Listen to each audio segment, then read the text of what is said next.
Okey, yang ni tadi kita bermula dengan muka surat 14.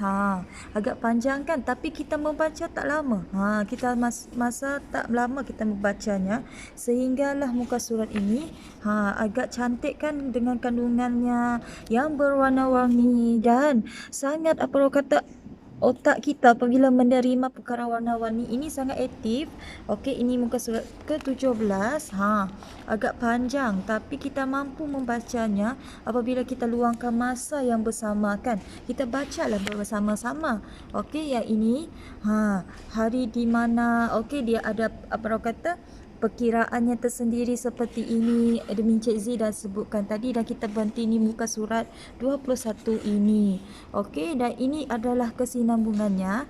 Okey, kita boleh imbas lalu. Imbas lalu. Okey, agak tebal tapi admin Cik Z yakin kita dapat menghabiskan. Cuma masa nak habiskan kita belum confirm bila lagi. Jadi kalau korang kita dah bermula hari tu, okey, kita bermula hari minggu ni. Okey, kita mula minggu ni, kita bermula muka surat yang pertama sehingga ketebal ini korang. Setebal ini apabila kita bercakap pun kita tak perasan dalam beberapa saat. Jadi, kalau korang bersama dengan admin Cik Z dan teruskan pembacaan untuk setebal buku ini. Okey, ini buku dia 382. Okey, admin Cik Z akan meneruskan pembacaan. Jadi bersama kita dengan admin Cik Z untuk meneruskan pembacaannya. Okey, jom membaca. Okey, kita mula dengan muka surat yang 22. Okey, jika umur umat Islam 1477 tahun dan sekarang kita berada di tahun 2019 Masihi atau 1440 Hijrah, artinya di segi perhitungan hakikatnya Allah sahaja yang tahu.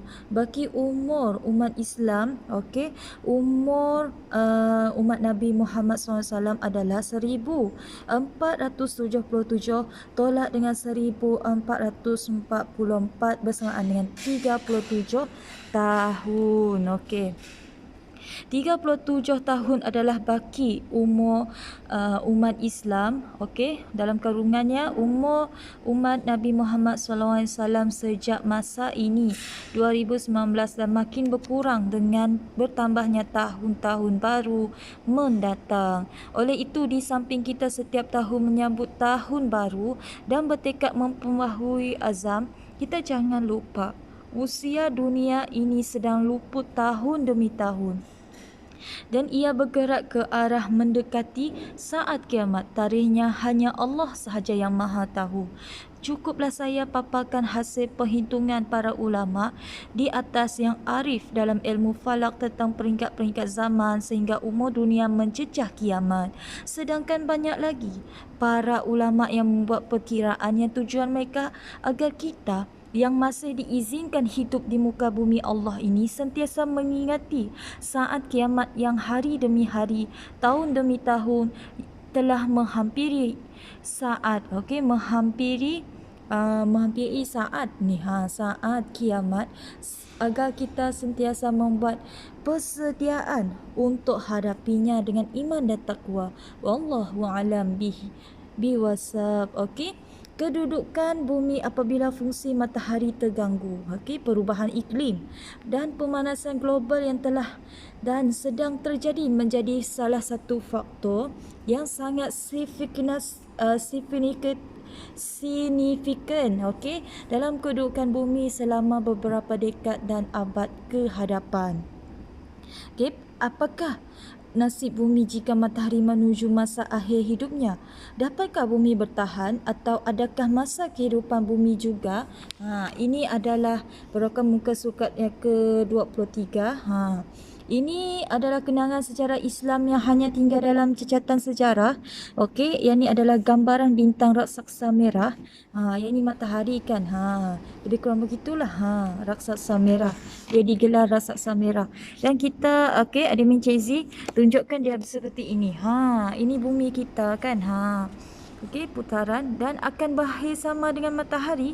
Pasti bila matahari tidak berfungsi, maka dunia dan seluruh sistem tata suria kita akan beredar, kita akan berakhir. Dalam waktu berjuta tahun lagi, matahari akan mengembang menjadi bintang raksasa merah Apabila hal itu terjadi, ia akan membesar dan menelan orbit bumi. Adakah bumi akan ditelan oleh matahari? Pertanyaan ini telah menjadi diskusi yang panjang di kalangan ahli astronomi. Okey, berdasarkan kiraan yang dilakukan oleh KP Schroeder dan Robert Connor Smith, apabila matahari menjadi bintang raksasa merah, akurtonya akan melebihi jarak planet Malik. Dengan demikian, seluruh planet dalam tata suria akan ditelan oleh matahari. Dengan demikian, suhu matahari akan meningkat sehingga suhu bumi turut meningkat. Akhirnya ia akan sampai suatu tahap yang tidak memungkinkan mekanisme biologi dan mekanisme lainnya tahan terhadap kepanasan tersebut. Kesimpulannya, apa sahaja makhluk yang hidup di bumi tidak dapat lagi hidup pada waktu itu. Itulah hari kiamat kan, yang hari yang kita sangat ditakuti. Okey, mengikut dalam buku ini adalah matahari dan ini adalah planet-planet. Kita kan pernah belajar sains. Okey, pasti korang di sini pernah belajar sains. Okey, di waktu di masa kita kecil, di suatu sekolah rendah, di waktu sekolah menengah. Okey, dan selepas orang kata lepasan SPM dan segalanya, selagi sekolah pasti anda akan jumpa. Okey, putaran bumi kita seperti ini. Ini putaran bumi. Ini adalah planet. Okey, kalau ni adalah bumi kita. Ini adalah jarak-jaraknya. Kalau jaraknya semakin mendekat, bahaya tahu. Itu adalah orang kata mengganggu. Seperti yang dalam buku ini telah katakan tadi. Okey, kita sambungkan lagi. Wow, kita dalam bab 2. Okey, kita baca agak pantas kan? Tapi alhamdulillah, sebab ramai daripada korang yang sangat menyokong admin Cik Z untuk amalkan amalan baca ni. Jom kita baca bersama. Kalau tak dapat baca seorang-seorang, jom baca bersama dengan admin Cik Z dari tim Rohana Badri Enterprise ini. Okey, bagaimana logo kita orang? Okey, logo kita orang, dia seperti ini. Okey, ini logo kita orang. Nampak tak yang di bawah Facebook page? Okey, boleh kata follow juga di Rohana Badri Enterprise ini. Kan?